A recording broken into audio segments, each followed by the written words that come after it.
Okay, this is a quick introduction to 4260, um, history of ancient and early imperial China. You all should have access. If you can access this video, you should also have full access to Canvas. And I've opened all four modules for those who want to work ahead. The syllabus is available to you. I'm not going to read through it entirely right now, but I do urge you to take a close look. A few important things to note. I do have live office hours on Zoom, that is synchronous office hours on Zoom, even though we're not meeting for any synchronous meetings in this class. It's a fully asynchronous class, but I will be available Mondays and Wednesdays, 9:15 to 10:15 a.m. And this is the link. You can also find it in our Canvas module, which I'm going to open in just a minute here on the shared screen. There's a quick course description for you to take a look. Um, and we'll talk about the proverbial frog at the bottom of a well in just a minute here when we talk about Chinese idioms and proverbs. Your standard course objectives here, just some boilerplate. The reading discussions are going to be 8 chapter reading discussions. I'll talk about them in a minute. They're going to be 3 film discussions, documentary film discussions. You're going to do 1 short presentation, 3 to 5 minutes, recorded and uploaded. And you're going to do 1 very short paper. And those last 2 things are going to be due both on July 3rd, which is the end of our course. So that's at the very end of our course. I do accept late work. I've noted that here. But if you do any late discussion posts, if you want to be considered for full potential points for possible full credit, and that is 8 points. Excuse me, sorry, six points each.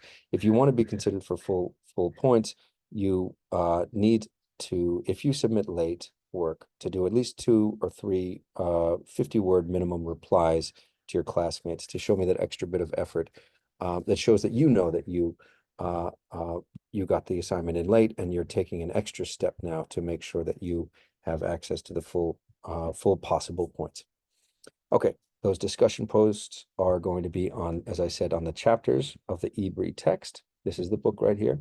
It's okay if you get an earlier edition for the post, but I recommend the latest edition if you can get your hands on it. That's 2022. That's the 3rd edition. And I've got a link there in the syllabus for you. They should be 200 words minimum. You can write 500 words, you can write 1,000 words, but if you write 199 words, you're going to lose points. The 200 words is just the minimum. So please make sure you just meet that minimum. Again, much more is welcome, but not required. But if you do go way above and beyond and write 300 or 400 or 500 words for your post and you reply to your classmates in a way that is constructive and productive and supportive, then you can get 1 or 2 bonus points for your efforts for going above and beyond the requirements. Okay, there's going to be a very short paper. I'm going to urge you to come up with a topic of your own or some questions of your own, and I've given you some samples down here. And I've also given you, in addition to the eBree text, I've given you links to the Confucian Analects, the Tao Te Ching, the Taoist text, a legalist book, Book of Lord Shang, Buddhist Sutra, and the Mozi text. So those are just 4 of 5 of the major philosophy schools, some would call them religions, philosophy or religion schools, that we're going to be covering and that are foundational to Chinese history. So you're going to choose one of those or choose 2 or 3 to compare on a theme. And that's going to be a very short paper, 750 words. Now that's like 3 pages. So again, that's a minimum. So if you go up to 4, 5, 6, or even 10 pages, that's fine. That's great. It's not required. But if you come in at 749 words, you're not going to be eligible for full marks. And you're not going to lose just 1/750th of your point of your score. You're going to lose a lot more than that because you didn't meet the basic requirements. So please make sure you adhere to the basic minimum requirements at least. Okay, so here's a little bit more about the paper, some mechanics of what we do here in the history department. If you have questions about that, that is that's the basic Chicago Manual of Style requirements. And then for your presentation here, 3 to 5 minutes. It can be based on that short paper that you did. You can use slides if you want to, but you do not have to. And you should record and upload that. And I've given you this down here. This is not a requirement, but it's a suggestion. If you're interested in using this, it's called Ignite Style Presentation, and it has to do with PowerPoint, uh, pre-timed PowerPoint slides that that will change automatically, and it'll keep you on that exact 5 minute mark. So I recommend this. I think it's a really cool way to do presentations. Some of you may be teachers in training, and it's a really cool assignment for students to have to work within these strict parameters and still find your own creativity and your own intellectual rigor. Okay, I'll just note here on participation. Extra credit. Lots and lots of opportunities for extra credit. I'll run us through the Canvas page in just a minute. You can see that in a little bit more detail. But I leave lots and lots of opportunities for you to get extra credit in this class. So please, if you stay tuned for those opportunities, you may find, for example, if you're really energetic and getting lots and lots of extra credit points, that maybe you don't need to do the final paper because, say, you've gotten 20 points of extra credit. Or maybe you don't need to do the presentation because you've gotten 20 points of extra credit. Just to be very clear from the outset, if you get your base score over 93 points, your base number of points, not your percentage, but your base number of points over 93, you have an A in the class. And I'm not going to take away points for not doing the final paper or the final presentation. So I want to be really clear about that. Okay, a little bit about some technical policies. Please feel free to take a look there. Obviously, about plagiarism and anything along those lines, including obviously AI chatbots and that kind of stuff. So, academic honesty obviously is very important. It should reflect who you are. And I know there are a lot of very clever methods to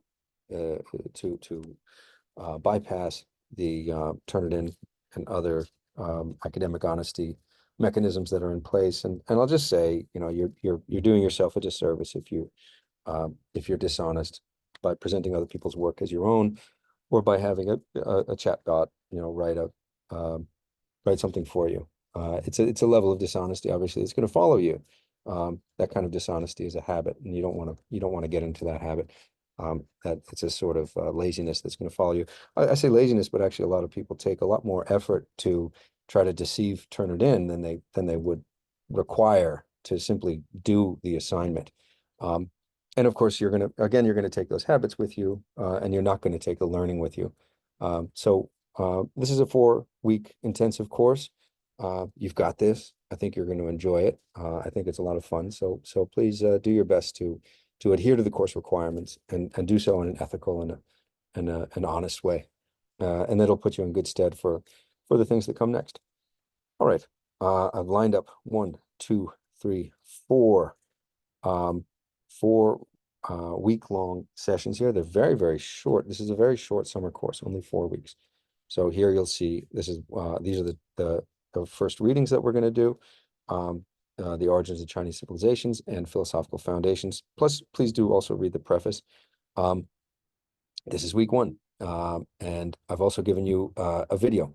You should be able to open that up. These should be live. I checked all the YouTube links. They should be live. So for both of these, when you're doing your discussion post, let me hop into our course page right now. You can scroll down here and you'll see that each one of the assignments has a special tab here. Some of you have already gotten started on this, so excellent work to those of you who did that. In the module overview, once I'm done with this video, it's going to be right here. Of course, that's where you will have found it. This is a very, very large slideshow. When you click through this, you'll see the slideshow I'm going to show you in just a minute. And you can also click through to our syllabus. Again, this is a very big slideshow. So you might need to download it and view it as a PDF on your own device, on your own computer, because it may be too large for Google Docs to allow you to scroll through it as Google Slides or Google Docs or anything like that. So you'll probably just need to download that. All right, there's our book. Again, here are my office hours. As a reminder, um, here are the assignments that you just saw a second ago on the syllabus. And when you click through, of course, you click next, it's going to go to your first reading prompt, your reading discussion prompt. Here's what I recommend.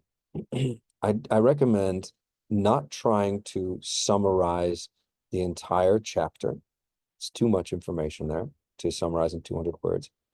But rather to choose three or more, at least three key ideas within the text, or if it's a film post within the film, three or more ideas that really grabbed you and that you thought were really interesting. So I recommend taking notes as you watch these or as you do the readings. And then rather than trying to summarize everything, put those three items into bullet points. I recommend you put them into bullet points. It's a neat way to do it. And write three short paragraphs about those points. Write a short paragraph of 3 or 4 sentences about each one. And next thing you know, you'll have 200 words easily. You'll have 250, 300 words. And if you want to get 1 or 2 bonus points, you can reply thoughtfully in a few sentences to several of your classmates in a constructive and a supportive way. You get a little bit of extra credit there. If your work comes in late, then those replies are mandatory unless you want to lose a few points. So if you don't mind losing a few points, don't worry about it. But if you want to be eligible for your full maximum 6 possible points, then you are required to post a few substantial comments to your classmates, 50 words each, to 2 or 3 of your classmates, and you'll be, even if it comes in late, you'll be eligible for full marks.